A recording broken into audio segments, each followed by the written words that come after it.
What's going on? The Dunces family. We're back here with another podcast. It will be out on YouTube as well, but also on all the streaming platforms like Google Podcasts, Anchor, Spotify, all the crap that you guys listen to. It's Jeremy and I today. Jeremy, what's good? How you doing, bro? Dímelo, papi. I'm good. I'm good right here. We chilling out here. Very happy. Very Man happy. is Very happy. happy. That's Heck right. yeah, we're happy. Fans Yeah, is we. happy. There's a lot going on in the NBA, guys, and we decided to just bring it down to one topic here today, since we don't want to bore you guys with our basketball analysis. But today we are going to talk about one of Jeremy's favorite team, the Golden State Warriors.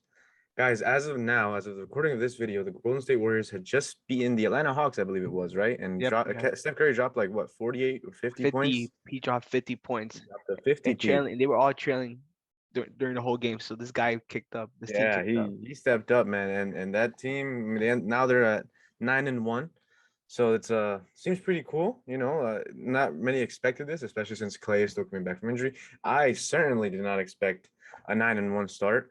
And even though their schedule has been somewhat easy, it also hasn't been. They've beaten a lot of pretty good teams, and they've solidified themselves as one of the best teams in the Western Conference, led by Steph Curry with 27 points per game, and second in their scoring is Jordan Poole at 18 points per game.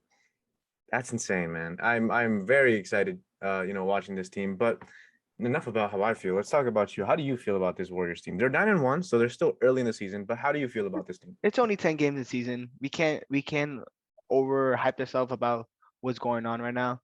But this team really reminds me a lot of the 2015 Golden State Warriors squad that Mm. that won the chip. They're having fun. They're really having fun. Everybody's contributing their part. Everybody, and also Jordan Poole. I really love how he's coming. He's coming up. Wasn't surprised for me because how he performed this past preseason, Hmm. but I knew he was gonna perform that same level during this regular season. And right now with Curry stepping up as well, which is not a surprise to many of us. But the way this team has been performing this past 10 games is it's been fun basketball to see how they handling the situation so far. And not even Clay's back. When Clay comes back, even with Clay coming back 50% of himself, this Warriors team is obviously a title contender for this season. So Yeah, I yeah, agree. I agree. I think this team, I mean, I obviously, from what I mentioned before in our previous podcast about this team, I was kind of skeptical only because Clay's injury, Wiseman's injury. It's really just Curry and Draymond that I really trusted. I still don't trust Wiggins. He's only averaging 15. I don't like Wiggins, but that's my own personal thing. But the team overall, they're playing like they're happy. Like, and I think you mentioned that, you alluded to it. They're playing like they were back then when they won that championship because they're so excited.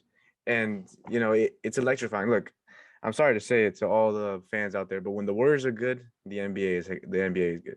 Like the Warriors, that crowd is electrifying. Even though that isn't their old arena, they've been playing a great way of basketball for years now. And when they're good, now other teams are gonna try to beat them because the Warriors are kind of back. And even then, they're getting production from literally everybody on the court. Gary Payton the second dude, is Gary one of Payne, the best dude. Oh defenders, my bro. gosh. Oh Like my gosh. he really is his daddy's son, bro. Like that, like that's insane, bro. He got hops. He's doing a great job out there in Golden State. But how do you feel about your rookies, though? I do want to ask you because, according to Basketball Reference, Moses Moody is averaging only 2 points a game, and Jonathan Kuminga is averaging 1 point a game. Kuminga has been injured. He played one game, and then he was brought down to the G League. So how do you feel about them? Is it still too early to tell? Like how do you feel about these two rooks? It's still too early. It's still too early. So far, the way we're handling the situation, at least with them, it's not to be concerned of because we're not relying on them too much. Not like Wiseman, where we played him much, at least to get him some experience, at least, and at least we're not sucking this season, at least. Yeah. So at least for them, in that case, for now, it's very early to not be worried about them. But as long as we handle the leverage with this, keep playing fun basketball, and let them come back at their pace, not to rush the process with them, it'll be fine.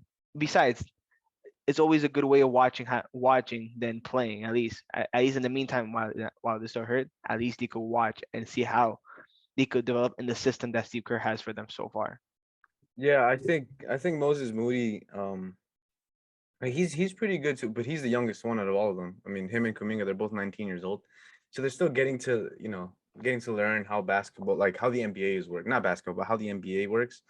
And I think they're going to be solid for them in their future. But as of right now, the team that they got, I mean, Damian Lee is also he's their fourth leading scorer with 12 points a game, and then they're getting contributions from everybody. In the first game of the season, Nemanja Bjelica like went off for like 30 or something. Like like who would have expected that? Nemanja Bjelica. And then you got Otto Porter being a solid backup. Like they're getting contributions from everybody, and I think that's the most important thing. I think Steve Kerr has a solid system, solid foundation on that team. But with all this being said, in our preseason ranks, you were actually, I think, the only one who mentioned Steph Curry as the MVP, or it was you and Isandro, I believe. Yeah, So I said Luca because obviously Luca, but also I always mention Curry. Curry as yeah, MVP. because that's for one thing your guy, and even then, it's never a bad pick. So now, if he plays at this pace for the foreseeable future, is Steph Curry the 2021-2022 NBA MVP in your opinion? Yes, he is.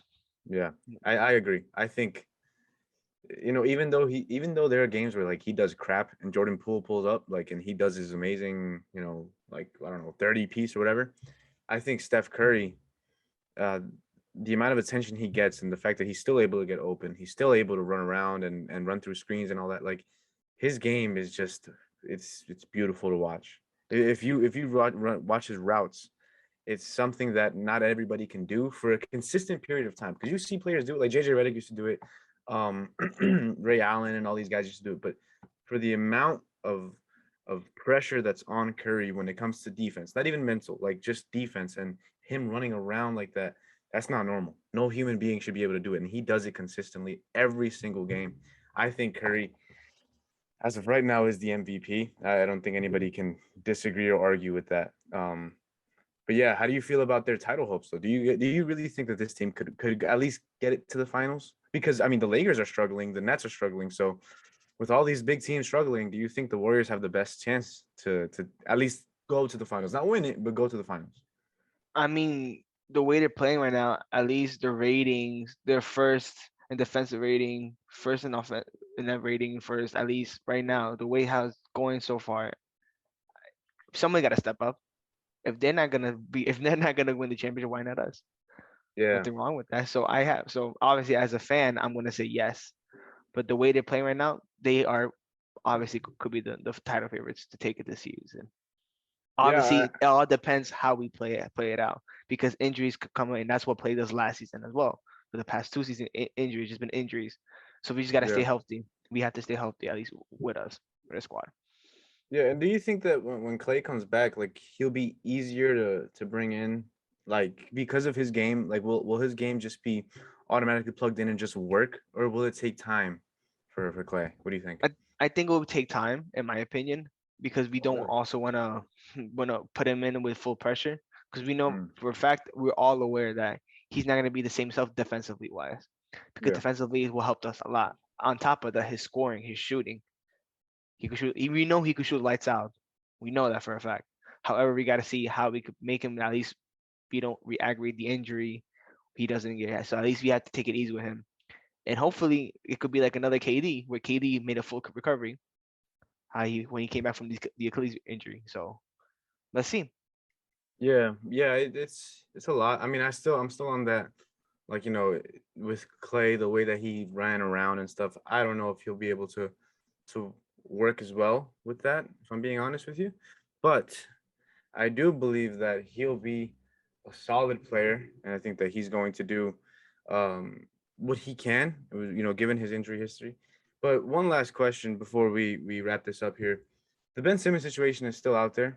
There's still a lot of mock trades, involving Wiggins, Wiggins Ben Simmons swap, maybe a young piece here and there. Given this current roster, given the structure of it, given Klay Thompson will be back soon, they still got Draymond. If they were to trade for Ben Simmons, do you think that would help their chances to win a title or not? No, Why not? no. Our system may not work with Ben Simmons. Obviously, we know Ben Simmons is a great caliber player. However, at the end of the day, it's still a mental issue with Ben Simmons. Mm, At least he could alleviate the facility by Curry at least in that aspect. have at least distributing, at least giving Curry open looks, oh, as well Curry. But at the same time, I think this squad can't run through Ben Simmons because at the end of the day, if Ben Simmons comes to us, it's fine, but we have to play through his way, not Mhm. Curry facilitating. You know what I mean? But I mean So, now Draymond sort of is like that guard, but that's why I don't think it would work because it's Jordan it's Draymond and Ben. I don't think that fit would work. Like I don't mind if Ben Simmons is taking the ball up and then you got Curry on the left side, Clay on the right, and you got Kuminga or I don't but know. you're gonna You got leave him open. You're gonna leave him. You're yeah, gonna leave Ben. You're gonna but leave they him leave open. Draymond open. So But Draymond can at least hit a shot. that's true. Yeah. Yeah, you're right. Yeah, I don't know. I think Ben Simmons he wouldn't work for this team, but I think he would work somewhere else. But the only reason why I don't think he'd work for this team is because of the Draymond Green fit. That's the only reason. Other than that, I think he'd be a perfect fit. But I mean, that's me. You know them more. You're a Warriors fan. I'm a Nets fan. My team sucks. We lost to the Bulls. I don't care. But So yeah, we got blown out by the Bulls, I don't know. 118-95, right? That was crazy. But that Laker game yesterday was fire. I don't know if you saw it, but I It saw it was. till the I end. saw highlights. I saw the highlights, dude. Yo, Like, like, yo, bro, they were up by like 15. Then Rondo gets a flagrant two, and then he got kicked out, and then the Hornets went on a freaking run, bro, because Russ doesn't work. That's a whole podcast for another video. I think we got to do that one with Johnny because that's his team. So we gotta how many turnovers he averages per game? like five, I Five, think, five. five turnovers a game. Yeah, That's that's yeah, that's that's deadly, bro. That's five crazy. Yeah. turnovers. That's Well, we'll see how that goes. But there's still so much to talk about around the NBA, but we don't want to, take too much time. We just wanted to talk about the Warriors in this episode. So, Jeremy, thank you for joining. As for y'all, our fans out there, please like, subscribe, and hit that like button down below. If you're watching on YouTube, if you're watching on Spotify, please shout us out to all your friends. We're on like all us, the download social us, media please. platforms. All the platforms, please. Please, Spotify, we Google, all need that, it. please. Apple Music, We're we love actually you gonna guys. try. We're gonna try this year to actually do something with this podcast. So we appreciate you guys, and peace.